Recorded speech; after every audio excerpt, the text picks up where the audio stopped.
Hello students, क्या हाल चाल हैं आप लोगों के। उम्मीद है आप सभी के सभी बढ़िया होंगे।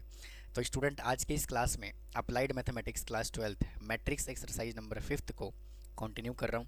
और इससे पहले मैंने अपने चैनल पे 4 एक्सरसाइज तक और इससे पहले के क्वेश्चन नंबर 1 से लेकर के 9 तक के कंप्लीट सोल्यूशन ऑलरेडी अपलोड किया हुआ है। अगर आपने अभी तक नहीं देखा है तो देख सकते हो, लिंक आपको वीडियोज़ का डिस्क्रिप्शन बॉक्स में मिल जाएगा। तो आइए कहानी को शुरू करते हैं और देखते हैं क्वेश्चन नंबर 10 क्या कहता है।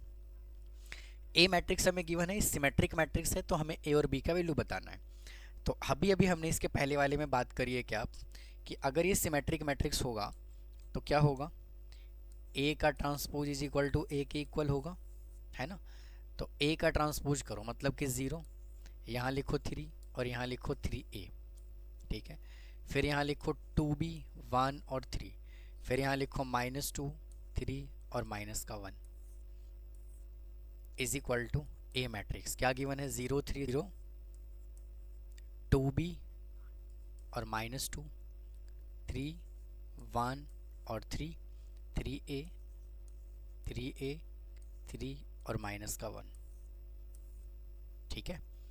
तो क्या करोगे, देखो इसको इसके साथ कंपेयर कर दो तो आ जाएगा 3 इज इक्वल टू 2b, तो b इज इक्वल टू कितना आ जाएगा 3/2। अच्छा, इसको कंपेयर करोगे तो 3a इज इक्वल टू -2, तो a इज इक्वल टू आ जाएगा -2/3। ये लो जी, ठीक है। आइए अगले क्वेश्चन पे चलते हैं। देखिए, और स्टूडेंट साथ साथ वीडियो को लाइक कर दें, चैनल को शेयर भी कर दें ताकि मुझे और ज़्यादा मोटिवेशन मिले। आइए देखते हैं क्वेश्चन नंबर 11। कहता है फाइंड ए बी सी बताना है इज स्क्यू सिमेट्रिक मैट्रिक्स। यानी कि ये जो मैट्रिक्स हमें गिवन है ना भाई, ये वाला जो मैट्रिक्स हमें गिवन है ये स्क्यू सिमेट्रिक मैट्रिक्स गिवन है। तो स्क्यू का कंडीशन क्या होता है, ए का transpose is equal to -a होता है ना। तो पहले क्या करो, इसका ट्रांसपोज कर दो, तो 0 a -8 और माइनस का c+2, फिर -1 0 और -2 और 28 3b और 0, ये लो जी, इज इक्वल टू माइनस का a। तो a हमें कितना गिवन है, 0 -1 28 और a -8 0 3b और -c+2 -2 और 0, ठीक है। तो पहले हमें क्या करना पड़ेगा, ए बी सी की वैल्यू चाहिए, है ना, क्योंकि उसने हमसे ये पूछा हुआ है। तो a निकाल सकते हैं इसको इससे कंपेयर करके, a -8 इज इक्वल टू -1, तो a इज इक्वल टू कितना आ जाएगा, -1 + 8 इज इक्वल टू 7। आइए अब c भी निकाल सकते हैं यहाँ से हम बड़े आराम से। तो -c+2 माइनस का c+2 इज इक्वल टू 28। तो यहाँ से -c इज इक्वल टू कितना आ जाएगा आपका, इसको जब उधर ले जाओगे, नहीं नहीं नहीं, गलत हो गया बेटा भाई, गलत हो गया ये वाला। देखिए ये रॉन्ग ऐसे हो गया कि a -8 है और -1 है, तो ये माइनस माइनस यहाँ पे प्लस होगा ना, तो प्लस का 1 आएगा।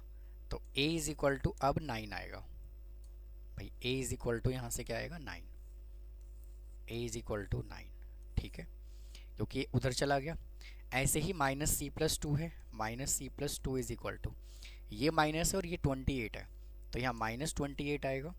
तो -c इज इक्वल टू -28 -2, तो -c is equal to -30, minus से माइनस कैंसिल हो गया, तो c इज इक्वल टू कितना आ गया 30।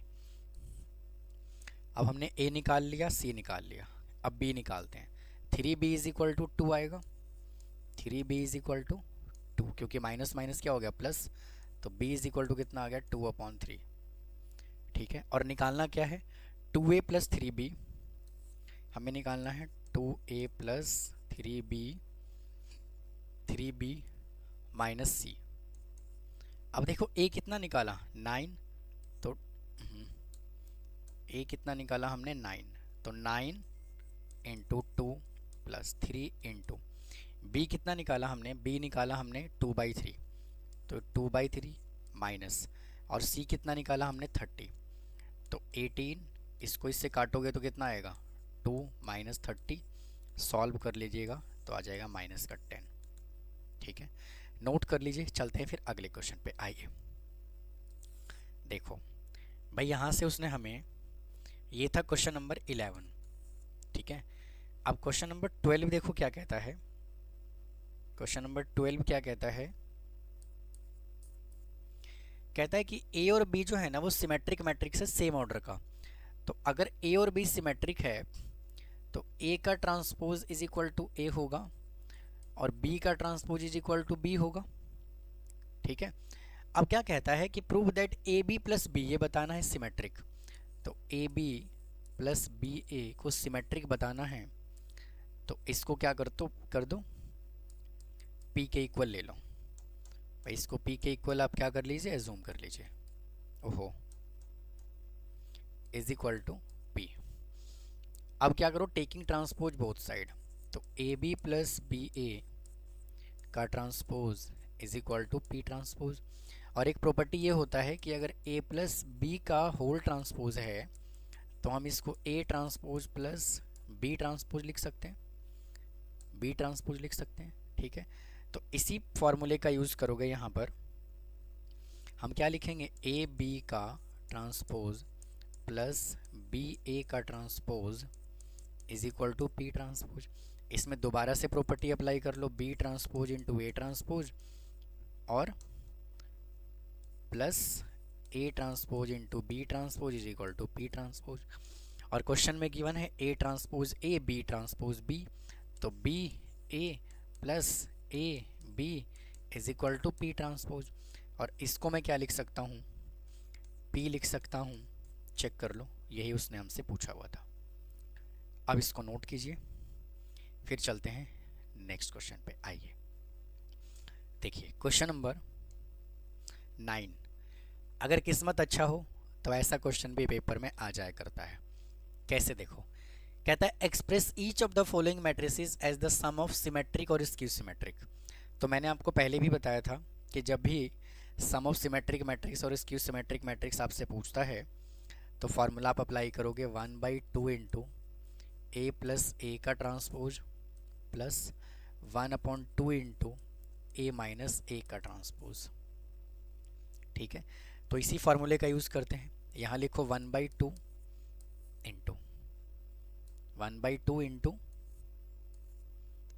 3 5 1 -1, फिर प्लस इसका ट्रांसपोज कर दो 3 1 5 और -1, फिर प्लस, फिर 1/2 इंटू ए मैट्रिक्स कितना है 3 5 1 -1 प्लस, और बी मैट्रिक्स कितना है, नहीं प्लस नहीं है माइनस आएगा। इसका ट्रांसपोज करते हैं तो 3 1 5 और माइनस का 1। ठीक है, अब इसको सॉल्व कर दीजिए, आपका आंसर आ जाएगा। तो ये 1/2 को रखो एज इट इज़ इंटू 3 + 3 6, 5 + 1 6, 1 + 5 6 और -1 और 5 कितना आएगा, नहीं -1 और -1 -2, फिर प्लस 1/2 इंटू 3 में से 3 को माइनस करोगे 0, 5 में से 1 को माइनस करोगे 4 और 1 में से 5 को माइनस करोगे -4 और -1 + 1 0। लो जी, बस यही आपका आंसर है। अगर आपको आंसर को वेरीफाई करना है ना, वैसे तो आंसर यहीं पे छोड़ना है। जब भी सम ऑफ सिमेट्रिक और स्क्यू सिमेट्रिक पूछता है तो आपको यहीं पे छोड़ देना है। ठीक है, लेकिन अगर आपको वेरीफाई करना है तो इसको सिंपलीफाई करोगे ना तो क्वेश्चन के इक्वल आना चाहिए। देखो 6 + 6 को ऐड करोगे तो कितना आएगा, ये ऐसे कर लेते हैं। देखो 1/2, 3 को 6 को जब आप 2 से डिवाइड करोगे 3 आएगा, और इसको तो करोगे तो 0 ही आएगा, तो 3, तो यहाँ देखो 3 आ रहा है। ठीक है, 6 और 4 को ऐड करोगे तो कितना आएगा 10, और फिर 2 से डिवाइड करोगे तो कितना आ रहा है 5 आ रहा है। फिर यहाँ पे कितना है 6 और -4 2, और 2 में से 2 को 2 से डिवाइड करोगे तो कितना आएगा 1, देखो 1 है कि नहीं है। सिमिलरली -2 और 0 है, तो -2 को 2 से डिवाइड करोगे तो क्या आएगा -1। ठीक है, ये वेरिफिकेशन है, आप इसको वेरीफाई कर सकते हो। बस यही क्या है, इसका आंसर है, और आपको कुछ नहीं करना, इसको ऐड नहीं करना बिल्कुल भी। ठीक है, और ये वाला क्वेश्चन मैं आपके लिए छोड़ रहा हूँ। ठीक है, DIY कर रहा हूँ, इसको डू इट योर सेल्फ। ठीक है, आइए अगले क्वेश्चन को देखते हैं। देखो क्या कहता है बेटा, ये वाला क्वेश्चन भी बिल्कुल सेम है, सिर्फ डिफरेंस इतना है कि वो 2 × 2 का मैट्रिक्स है, 3 × 3 ऑर्डर का मैट्रिक्स है। तो सेम फॉर्मूला अप्लाई करो, 1/2 इंटू ए प्लस ए का ट्रांसपोज प्लस 1/2 इंटू ए माइनस ए का ट्रांसपोज। अब देखिए सबसे पहले यहाँ पे क्या लिखो, 1/2 एक ब्रैकेट लगाओ इंटू ए मैट्रिक्स हमें कितना गिवन है, 3 2 और 5 4 1 3 0 6 और 7, फिर प्लस ए का ट्रांसपोज करोगे तो 3 4 0 और 2 1 6 5 3 और 7, फिर यहाँ पे प्लस का साइन लगाओगे और ये ब्रैकेट, ठीक है, और यहाँ प्लस का साइन, फिर दोबारा से यहाँ लिखोगे 1/2 और एक बड़ा ब्रैकेट, फिर यहाँ पे ए मैट्रिक्स लिखोगे 3 2 5 3 2 और 5 4 1 3 0 6 और 7, फिर माइनस का साइन लगाओगे और फिर ट्रांसपोज लिखोगे 3 4 0 फिर 2 1 6 5 3 और 7। ठीक है, इसको सॉल्व करते हैं। तो ये 1/2 लिखना है एज इट इज़ इंटू 3 और 3 को ऐड करोगे 6, 5 और 4 को सॉरी 2 और 3 को ऐड करोगे 2 और 4 को ऐड करोगे 6, यहाँ पे आ जाएगा 5, 4 और 2 को ऐड करोगे 6, 1 और 1 को ऐड करोगे 2, 3 और 3 को ऐड करोगे 3 और 6 को ऐड करोगे 9, यहाँ पे आ जाएगा 5, 6 और 3 9 और 7 और 7 14, फिर प्लस 1/2 इंटू 3 में से 3 को माइनस किया 0, 2 में से 4 को माइनस किया -2, 5 में से 0 को माइनस किया 5, 4 में से 2 को माइनस किया 2, 1 में से 1 को माइनस किया 0, 3 में से 6 को माइनस किया -3, 0 में से 5 को माइनस किया -5, 6 में से 3 को माइनस किया 3 और 7 में से 7 को माइनस किया तो 0। ठीक है, अब इस क्वेश्चन में ना आंसर में ऐसे दिया हुआ है कि इसको 2 से डिवाइड करके लिखना है। तो 6 को जब आप 2 से डिवाइड करोगे तो कितना आएगा 3, यहाँ भी आएगा 3 और यहाँ कितना आएगा 5/2, फिर इधर भी कितना आएगा 3, फिर यहाँ आएगा आपका 1 और यहाँ आएगा 9/2, फिर यहाँ पर 5 है तो यहाँ पे आ जाएगा आपका 5/2, फिर 9/2 और फिर आ जाएगा यहाँ पर 7, फिर प्लस यहाँ लिखोगे 0, यहाँ लिखोगे -1, यहाँ लिखोगे 5/2, फिर यहाँ लिखोगे 1, यहाँ लिखोगे 0, यहाँ लिखोगे -3/2, यहाँ लिखोगे माइनस का 5/2, यहाँ लिखोगे 3/2 और यहाँ लिखोगे 0। ठीक है सर, बिल्कुल ठीक है। अब इसके बाद ये वाला क्वेश्चन जो है सेकंड पार्ट बिल्कुल एज इट इज़ ऐसे ही करना है, तो उम्मीद है आप इसको कर लेंगे। ठीक है ना, DIY लिख रहा हूँ, डू इट योर सेल्फ। ठीक है, तो स्टूडेंट इसी एक्सरसाइज के साथ इसी क्वेश्चन के साथ एक्सरसाइज भी कंप्लीट हो गया और ये चैप्टर भी कंप्लीट हो गया। तो उम्मीद है आपको चैप्टर समझ में आया होगा। अगर फिर भी कोई डाउट रह जाता है तो कमेंट बॉक्स में कमेंट कीजिएगा, चैनल को सब्सक्राइब कीजिए, वीडियो को लाइक कीजिए। मिलता हूँ फिर अगले पार्ट में किसी और चैप्टर के साथ। थैंक यू, धन्यवाद।